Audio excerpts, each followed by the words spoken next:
फिलिस्तीन में जो रेडिकल ऑर्गेनाइजेशन है हमास है, उनकी टॉप लीडरशिप को खत्म कर दिया। गाजा में इसराइल ने इतनी बॉम्बिंग की है कि सारे गाजा का बैंड बजा दिया। कुछ भी नहीं है गाजा में, कुछ नहीं बचा है। जो भी स्मगलिंग होती है सब इसके थ्रू हो रही है। जय हिंद, नमस्कार। मैं बरजैदी स्वागत करती हूँ आप सबका एक बार फिर से हमारे आज के कार्यक्रम में। और आज बात करने वाली है एक बार फिर से डोनाल्ड ट्रंप की। डोनाल्ड ट्रंप का बयान हर दिन उन्हें चर्चा में बनाए रखता है। एक बार फिर से डोनाल्ड ट्रंप ने फिलिस्तीन को लेकर बयान दिया है, बड़ा बयान दिया है। इससे पहले भी उन्होंने गाजा को लेकर बयान दिया था कि गाजा पट्टी को वो टेक ओवर कर लेंगे और जो फिलिस्तीनी है उनको इजिप्ट, जॉर्डन या कोई भी कंट्री ले ले जो लगभग 2.5 मिलियन लोग वहां के रहने वाले हैं। तो उस बयान की काफ़ी प्रतिक्रिया हुई थी। सऊदी अरेबिया ने भी काफ़ी कड़ी प्रतिक्रिया उस पर दी और बहुत आलोचना अलग-अलग देशों से, मुल्कों से उस बयान पर मिली थी। अब एक बार फिर से उन्होंने जो हॉस्टेजेस हैं, उसको लेकर उन्होंने बयान दिया। कहा कि शनिवार 12 बजे तक का वक़्त आपके पास है और अगर ऐसा नहीं होता है, तो अंजाम अच्छा नहीं होगा। इसके ऊपर भी काफ़ी चर्चा है और ये डोनाल्ड ट्रंप का जो बयान है, ये काफ़ी ट्रेंड कर रहा है। इस पर हम आज चर्चा करेंगे और समझेंगे आखिर डोनाल्ड ट्रंप गाज़ा या फ़िलिस्तीन को लेकर क्या सोच रहे हैं। जो पहले पीस की बात करते थे, आज आखिर अब क्या वापस से एक फिर दोबारा से वहाँ पर वॉर शुरू हो जाएगी या किस तरह का कैसा पीस सॉल्यूशन डोनाल्ड ट्रंप की तरफ से आ रहा है, वो कुछ समझ में नहीं आ रहा है। तो समझने की कोशिश करेंगे उमेश जी के साथ मिलकर। उमेश जी, बहुत-बहुत स्वागत है आपका। जय हिंद, नमस्कार। जय सिया राम अंबर जी। जय सिया राम। उमेश जी, डोनाल्ड ट्रंप आपके काफ़ी फ़ेवरेट हैं, हालाँकि मुझे भी बहुत पसंद है, लेकिन जो उनके बयान हैं, काफ़ी कन्फ्यूज़िंग है और काफ़ी चर्चा में बनाए रखे हैं उन्होंने। ख़ास तौर से आजकल वो लगातार फ़िलिस्तीन को लेकर बात कर रहे हैं। पहले जो बयान आया था, उस पे हमने चर्चा की थी। अब जो बयान आया है, उससे आप क्या समझ पा रहे हैं? क्या फ़िलिस्तीन और इज़राइल के बीच में वापस से जंग शुरू हो जाएगी? किस तरह का सॉल्यूशन फ़िलिस्तीन को लेकर आने वाला है? समझ में तो फ़िलहाल तो नहीं आ रहा है। देखिए, सबसे पहले तो फिलिस्तीन में जो रेडिकल ऑर्गेनाइजेशन है हमास है, उनकी टॉप लीडरशिप को खत्म कर दिया। ठीक है। गाजा में इसराइल ने इतनी बॉम्बिंग की है कि सारे गाजा का बैंड बजा दिया। मतलब वहां पे सिर्फ रेबल है, कुछ भी नहीं है। मतलब एक गोस्ट टाउन जैसा लगता है। ओके, खंडर है सब जगह। कुछ भी नहीं है गाजा में, कुछ नहीं बचा है। ठीक है। और आपको भी मालूम है अक्टूबर 7 2023 को हमास ने इसराइल के ऊपर हमला किया, जिसमें 1300 इजरायली नागरिकों को मार दिया गया, कुछ लोगों को अगवा कर दिया गया। जो अगवा किए गए जो नागरिक है उनके जो उनके कैप्टिविटी में 15-16 महीने थे, उनको क्या है हमास 2 या 3 में करके पीस मिल तरीके से रिलीज कर रहा है। और इज़राइल भी उसके हिसाब से हमास के जो आतंकवादी है उनको भी रिलीज कर रहा है।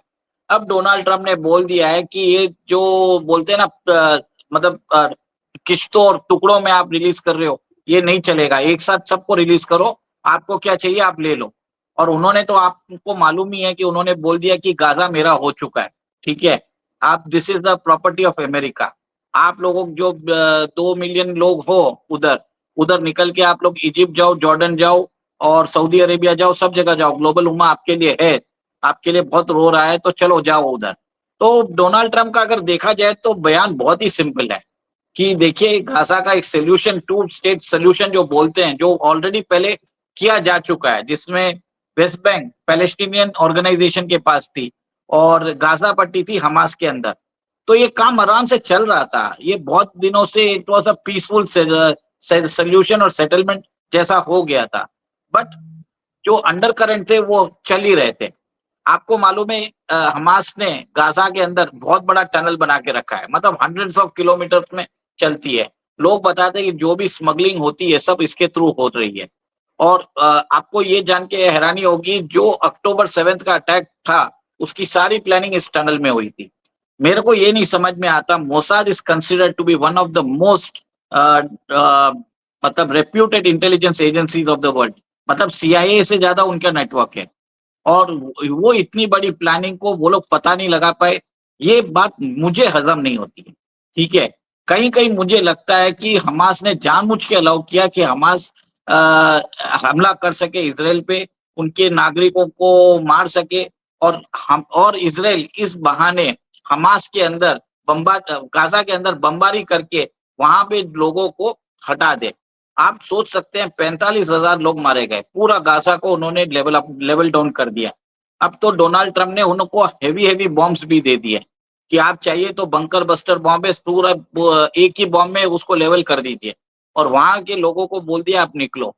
मेरे हिसाब से डोनाल्ड ट्रंप ने जो धमकी दी है वो ट्राई कर रहे हैं कि आप हमारे नागरिकों को छोड़ते हो क्या नहीं हो। अगर आपने नहीं किया तो वो, मेरे हिसाब से वो जो बंकर बस्टर बॉम्ब्स है वो इसराइल को बोल देगा आप यूटिलाइज करो, इनको सबको बाहर निकालो एक जगह। तो गाजा के एक जगह पे ऐसा होगा कि वो एक बहुत बड़ा विस्फोट करेंगे जिसके कारण लोग वहां से भाग जाए। और उन्होंने बोल ही दिया ना कि गाजा मेरा हो चुका है, ठीक है, दिस इज माय प्रॉपर्टी। और उनके जो सन इन लॉ है जेराड कुशनर, वो एक जू है, वो तो बोल रहे हैं कि it is a Riviera of the Middle east, एक बीच फ्रंट प्रॉपर्टी। तो एक तरह से रियल स्टेट चीज है। मेरे को ये नहीं समझ में आता how did Mossad miss the grand preparation of attack of October 7। ये पॉसिबल ही नहीं है। हमास एक मोसाद एक ऐसा ऑर्गेनाइजेशन है जिसने कासिम सुलेमानी को एलिमिनेट कर दिया था, जो आईआरजीसी के चीफ है। मोहसिन फखरुजादा जो इरानियन न्यूक्लियर साइंटिस्ट है, उनको एलिमिनेट कर दिया था रिमोटली। आप सोचिए कि जो organisation one of the it carries a reputation of being the most dangerous intelligence agency, ये मिस कर सकता है। तो ये सब सोची समझी साजिश है ताकि हमास उनके ऊपर अटैक कर सके और उसको रख के वो गाजा को लेवल करते। और मेरे हिसाब से ये एक तरह से गाजा पट्टी को खाली कराने की बात है, कंप्लीट इसराइल को डोमिनेशन करने की बात है। जो एक जो इनका जो रियल मकसद है ग्रेटर इसराइल का, वो अकम्प्लिश हो चुका है। क्योंकि अब डोनाल्ड ट्रंप वेरी क्लियर है, उन्होंने जॉर्डन के किंग से बात कर रहे हैं, इजिप्ट के सरकार से बात कर रहे हैं, आप इनको ले लीजिए। और एक चीज, आप मैं देखिए, मैं किसी को जस्टिफाई नहीं कर रहा हूँ इन्होंने ये किया वो किया, क्योंकि दोनों पक्षों ने एक दूसरे को ट्राई कर रहे हैं कि वो एक दूसरे को डाउन करें। इसमें जो लोग जो 20 लाख लोग हैं गाजा के, they are the real sufferers. Okay, आप ये सोचिए वहां पे जितने भी आदमी हैं या तो वो लोग मिलिटेंसी में ज्वाइन हो चुके होंगे या कहीं पे काम कर रहे होंगे। अल्टीमेटली बचे हुए हैं बच्चे, बूढ़े और महिलाएं। They are actually suffering, and seriously I do not accept this in my humble opinion. और आप ये भी देख लीजिए ना, जो इसराइल और इजिप्ट के बीच में सिनाई पेनिनसुला है, वो इजिप्ट के कंट्रोल में है। चाहे तो वहां पे बसा भी सकते हैं 20 लाख लोगों, कोई बड़ी बात नहीं है अगर सोल्यूशन निकालना चाहे तो। और ये जो गाजा का, अगर अगर ये गाजा अगर वो छोड़ दे, एक नया पूरा बस्ती बचाइए, उसके अंदर प्रॉपर हाउसिंग दीजिए, सब लोग एड दे के पूरा ग्लोबल उम्मा एक तरह से एक कॉर्पस बना के एक नया गाजा सिटी बना सकता है चाहे तो। पर वो करना नहीं चाहता। पर मैं ये नहीं बोलता हूं कि I support the Donald Trump plan, but ये जो अभी हो चुका है, और डोनाल्ड ट्रंप आपको मालूम है कैसे हैं, उन्होंने ठान लिया तो करेंगे पक्का। तो इसका एक सोल्यूशन एक ही है कि जो पैलेस्टीनियन ऑर्गेनाइजेशन है, उनके जो रेडिकल्स एलिमेंट्स है, उन लोगों को वापस पनपने नहीं देना है। आपको पैलेस्टीन ऑर्गेनाइजेशन है जो उनकी मॉडरेट विंग है, they should be allowed to represent you. और वहां पे आके उनको they should be coming for the talks, not the representative of Hamas. Hamas को डिसोन करना जरूरी है और एक तरह से पीस और आ आपको सकता है। लगता है कि पैलेस्टीनियंस हमास को डिसोन करेंगे? क्योंकि देखिए हमास सपोजिटली अगर हम बात करें फिलिस्तीन के पॉइंट ऑफ व्यू से, तो उनके लिए जंग लड़ रही है, और ये एक आइडियोलॉजिकल पूरा जो भी वो खिता है पूरा आइडियोलॉजिकल उस पे चल रहा है। जो वॉर है वो भी आइडियोलॉजी के बेस पे है और एग्जिस्टेंस की लड़ाई है। या फिर इतने बड़े जो संख्या में लोग हैं उनको उठाकर कहाँ फेंकें? क्यों सऊदी, जॉर्डन या फिर इजिप्ट क्यों ले उनको जब उनकी जमीन है? अब आप किस तरह का सॉल्यूशन निकालते हैं, वो एक एमिकेबल सॉल्यूशन होना चाहिए। डोनाल्ड ट्रम्प जो पीस की बात करिए तो कहीं से भी पीस ट्रीटी या पीस डील नहीं लग रही है। ये तो दादागिरी वाली बात हुई ना। अगर आप की आइडियोलॉजी नहीं मैच करती, हमास ने जो कुछ किया वो एक अलग बात है, लेकिन हम यहाँ पर आम फिलिस्तीनियों की बात कर रहे हैं। उनको उठा के कहीं कैसे हम फेंक सकते हैं? उनके लिए एक एमिकेबल सॉल्यूशन, एक एमिकेबल वे आउट तो निकालना ही पड़ेगा ना। देखिए आज जो गाजा की हालत है, आप ये समझ लीजिए, मैं किसी का सपोर्ट नहीं कर रहा हूँ। गाज़ा हुँ, की हालत है, पूरा गाज़ा खंडर हो चुका है। ओके, आज गाज़ा को लेवल करके सिर्फ़ हुँ, लेवलिंग उधर से रबल हटाना पड़े, तो कम से कम 10 साल लग जाएँगे। ठीक है, हुँ, आज 2025 है, 2035 से पहले होगा नहीं लेवल, हुँ, उसके हुँ, बाद रीबिल्ड होगा। आप हुँ, सोचिए, तो 10 साल तक वहाँ पे पॉपुलेशन क्या रह पाएगी विदाउट बेसिक एमिनिटीज़? आप बोलिए, नहीं रह हुँ, पाएगी। तो इसका एक ही सॉल्यूशन है कि उन लोगों को, जो इजिप्ट और इसराइल के बीच में जो सिनाई पेनिनसुला है, जो अनइन्हेबिटेड है, उधर एक नया एक कॉलोनी बना दीजिए, वहां पे ग्लोबल फंडिंग आप लीजिए और उसके अंदर आप बोलिए कि ये एरिया आपका है और इसके अंदर एक रिटर्न एग्रीमेंट ले लीजिए यूनाइटेड स्टेट से, इसराइल से, कि ये area is will be called Gaza.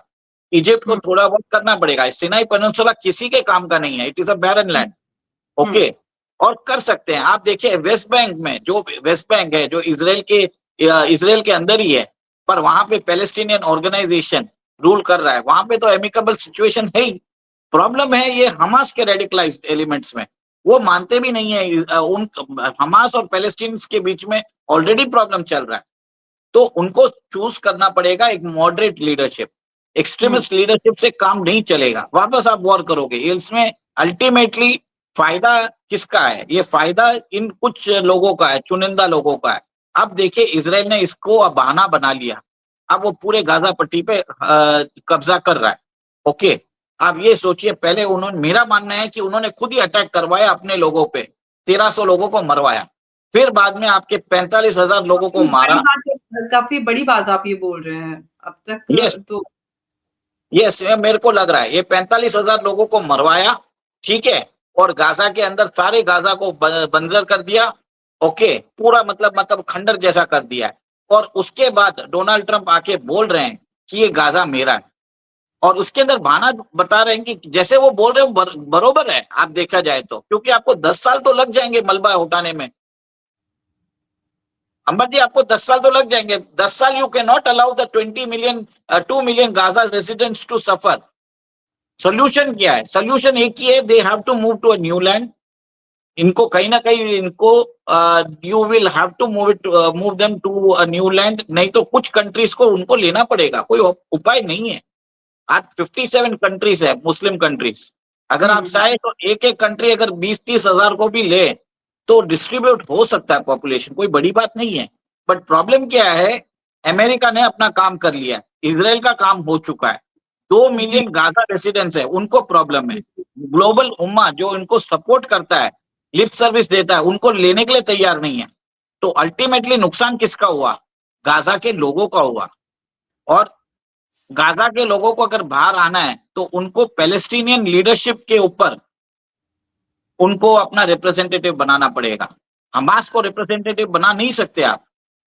जी। एक सवाल उमेश जी यहाँ पर ये है कि चाहे वहाँ पर कितनी भी टेरिबल कंडीशन है, आज भी जितने भी फिलिस्तीनी हैं वो वहीं पे रह रहे हैं। लेकिन ये बात भी एक तरफ सही है कि अगले 1 दशक तक वहाँ पर जो लिविंग कंडीशंस हैं वो सुधर नहीं पाएँगी। आम जनजीवन वहाँ पर इमेजिन नहीं कर सकते। लेकिन उनको कोई और कंट्री किस आधार पर ले, और सबसे पहली बात मुझे नहीं लगता कि जो फिलिस्तीनी हैं वो वहाँ से मूव भी करेंगे। क्योंकि जो उनकी लड़ाई है वो ज़मीन की लड़ाई है। वो जो आइडियोलॉजी है वो यही है कि हमारी ज़मीन है, हम यहीं रहेंगे, चाहे मर जाएँगे लेकिन यहाँ से जाएँगे नहीं। तो कहीं न कहीं ये जो जब कॉज़ ही खत्म हो जाता है, सबसे पहली बात तो उनको कोई कंट्री लेगा ही नहीं, क्योंकि जितने भी जॉर्डन, इजिप्ट या इनकी बात करें, चाहे वो डायरेक्ट फाइट में आए नहीं इज़राइल के साथ, लेकिन इंक्लूडिंग सऊदी अरेबिया या ग्लोबल उम्मा की जो बात होती है, सबका मानना ये है कि ये फ़िलिस्तीन की ज़मीन है और सब मानते हैं। इनफैक्ट इंडिया भी ऑफ़िशियली टू स्टेट सॉल्यूशन को मानता है, उसको रिकॉग्नाइज़ करता है। तो ऐसे में बिल्कुल वाइप आउट कर देना इतनी बड़ी पॉपुलेशन को, या कोई और पॉपुलेशन किसी और कंट्री पे थोप देना, ये तो जायज़ सॉल्यूशन नहीं है। देखिए, मैं आपकी बात मानता हूँ, ह्यूमैनिटेरियन, अगर मैं आपकी बात एक ह्यूमैनिटी के हिसाब से सोचूं, hmm, definitely I agree with you. पर प्रैक्टिकल अगर सोल्यूशन देखूं, तो मैंने जो बताया वही हो सकता है। और डोनाल्ड ट्रंप क्या कर रहे हैं? Donald Trump is using this as an opportunity to hmm, to justify Gaza's occupation by America. Okay, और उसमें भी वो क्या बोल रहे हैं कि Gaza will be occupied by America but the resources will be provided by Israel and it will be used for tourism purposes. और टूरिज्म का पर्पसेस से आए तो वो वहां पे गाजा के लोग ही काम करेंगे। It is an indirect colonialisation. मेरा भी मानना ये है, पर कर क्या सकते हैं आप उनको? आपको मालूम है उन्होंने गल्फ ऑफ मेक्सिको को गल्फ ऑफ अमेरिका बना दिया। उनको जो फितूर चलता है वो तो करते ही हैं। और उन्होंने अभी bunker buster bomb, mother of all bomb, सब उन्होंने इसराइल को दे दिया है। एक तरह से इसराइल को फ्री पास मिल चुका है। उन्होंने तो अभी आईसीसी को भी बैन कर दिया है। कोई भी ग्लोबल कन्वेंशन मान ही नहीं रहे, तो पेरिस यहाँ पर अकॉर्ड से निकल गए। ये माना जाए उमेश जी कि कहीं ना कहीं अमेरिका इसराइल का इस्तेमाल कर रही है अपनी हेजेमनी को चलाने के लिए या फिर उसको मेंटेन करने के लिए। मेरे हिसाब से रिवर्स हो रहा है, इसराइल यूज कर रहा है अमेरिका को। क्योंकि कैसे? देखिए इसराइल के अंदर जो अमेरिका के अंदर जूस है, they are very much politically powerful. आप मार्क जुकरबर्ग को ही देख लीजिए, ठीक है। जी हाँ, तो आप वहीं पे समझ जाइए कौन किसको यूज कर रहा है। हम इसके let's not go into the details, but मेरा ये मानना है कि Israel is using America as a front. और ये डोनाल्ड ट्रंप आने के बाद, डोनाल्ड ट्रंप को तो ही is a real estate broker. उनको मालूम है कि क्या प्रॉपर्टी, क्या उनका फायदा क्या है। He is only bothered about that. और उनके जो जमाई हैं Jared Kushner, he is a Jew. Okay, तो उन्होंने तो बोल दिया इसको मुझे Riviera of the Middle East बनाना है। It is like a gifting to his daughter Ivanka Trump. मतलब सिंपल सी बात है, आप ये देख लीजिए, इट्स अ फैमिली ऑक्यूपेशन। पर बोलेगा कौन उनको? Who can speak all this things to Donald Trump? कोई नहीं बोल सकता ना। लेकिन सवाल यही है कि डोनाल्ड ट्रंप जिन्होंने वादे किए थे कैंपेनिंग के दौरान कि रशिया यूक्रेन और गाजा और या फिलिस्तीन की बात करें और इसराइल के बीच में शांति हो जाएगी और ऐसा उन्होंने कहा था। और ये बड़े वादे, बड़े दावे उनके रहे थे, लेकिन वैसा कुछ फिलहाल होते हुए नजर नहीं आ रहा है, ना ही उनकी तरफ से ऐसे कोई इंडिकेशन मिल रहे हैं, क्योंकि जिस तरह की बातें वो कर रहे हैं, जिस तरह का प्रपोज़ल कहें या डील की जो उन्होंने बात कही थी, वो सब तो फिलहाल नज़र नहीं आ रहा है। लेकिन ये किस तरफ जा रहा है, ये आपने इसको डिकोड किया है, लेकिन इसको हम वाक़ई में इसको प्रैक्टिकली हम वैसा होते हुए देखेंगे या कुछ और डेवलपमेंट हमें पीस के हवाले से नज़र आएँगे, ये तो आने वाला वक़्त बताएगा। जी, वीर जी कुछ ऐड करना चाह रहे हैं? देखिए, आपको ये समझना पड़ेगा कि ट्रम्प के हिसाब से क्या पीस है, आपके हिसाब से पीस उसने नहीं बोला था। उन्होंने बोला था मेक अमेरिका ग्रेट अगेन। मैंने बहुत बार आपके शो पे बोला, अमेरिका ग्रेट कैसे होगा? It will become great by trampling upon the rights of others. आज भी उन्होंने स्टील और एल्यूमिनियम पे 25% टैरिफ लगा दिया, ठीक है। हुँ, तो उसको उनको एक ही चीज है, अगर आपने अमेरिका को माल बेचा है तो आपको टैरिफ लगाऊंगा, उस टैरिफ से हमको पैसा आएगा और उसके हुँ, हम मैं अपने जो इलेक्ट्रोट है उनके इनकम टैक्स कम करूंगा। तो ये मेरा प्रॉमिस हो गया। उन्होंने बोला मैं पीस करूंगा मिडिल ईस्ट में, तो क्या बोला कि पहले हॉस्टेजेस छोड़ो, हॉस्टेजेस छोड़ो, उसके बाद जो रबल है गाजा का, वो बोलता है ये मैं ले लेता हूँ, ये पीस हो गया, ठीक है। इसराइल और यूक्रेन और रशिया के बीच में उन्होंने क्या बोला यूक्रेन को, आप मुझे आपके 500 बिलियन के जो रेयर अर्थ मटेरियल्स है वो मेरे को दे दीजिए, मैं आपको एड दे दूंगा। तो वो कर रहे हैं ना पीस। वो तो वेरी मच ट्रांजैक्शनल है। हम कुछ ज्यादा उम्मीद लग, हम जो पीस का फॉर्मूला सोच रहे हैं वो हमारे हिसाब से नहीं है, पर जो डोनाल्ड ट्रंप ऑफर कर रहे हैं उनके लिए वो पीस है and we have to accept it. इसको आप बोल दीजिए American dictate, American unilateralism, American exceptionalism, American hegemony, American दादागिरी, जो वर्ड आप यूज कर सकते हो वही है। मेरा जो फरमान है आप लोगों को मानना पड़ेगा। तो एम्परर ट्रम्प ने अपना फरमान दे दिया है, और अगर कोई अगर उनको अपोज कर सकता है तो कर लीजिए, सिंपल है। ग्लोबल उम्मा में कोई बात नहीं कर रहा है, सब लिप सर्विस में जरूर बोल रहे हैं वी अपोज इट, पर खुल के कोई कौन अपोज कर रहा है? वो छोड़िए, उनके एलाइज जो है वो भी अपोज कर रहे हैं। ईयू में से उनको बोल दिया है कि हम we are not accepting your plan. तो अब तो पहले तो अगर इस प्लान को उनको ऑपरेशनल करना है then he will have to take allies on board. Ambar ji, अभी तो इसके ऊपर बहुत बड़ा ड्रामा होने वाला है। आप देखिए, ये तो अभी स्टार्ट ही हुआ है और ये नया नया डेवलपमेंट्स आता रहेगा। और मुझे बहुत खेद से बोलना पड़ रहा है कि जिस हिसाब से ग्लोबलिस्ट जो गेम खेलते हैं, कॉमन सिटीजन को समझ में नहीं आता। मुझे भी आज ये बहुत दिनों बाद समझ में आ रहा है कि मैंने भी यही सोचा था कि पहले कि हमास ने ये अटैक किया था। पर मुझे हुँ। जहाँ तक अभी लग रहा है कि Mossad is very much responsible. उन्होंने जानबूझ के they lowered the guard so that Hamas could attack them. ठीक है? मेरा ये मानना है। बिल्कुल और देखते हैं कि इस पूरे इज़राइल और फ़िलिस्तीन के बीच जो शांति की बात हो रही थी, उसको लेकर जो बात की थी डोनाल्ड ट्रंप ने, क्या वाक़ई में वहाँ पर शांति स्थापित हो पाएगी या कुछ और हम होते हुए देखेंगे, जो उमेश जी का विश्लेषण है और उनका दावा है। आने वाला वक़्त बताएगा क्या और कैसे, किधर पूरी सूरत-ए-हाल बदलती है। उमेश जी बहुत-बहुत धन्यवाद आपका हमारे साथ आज की इस चर्चा में जुड़ने के लिए। जय हिंद, नमस्कार, जय भारत। जय सिया राम। जय सिया राम।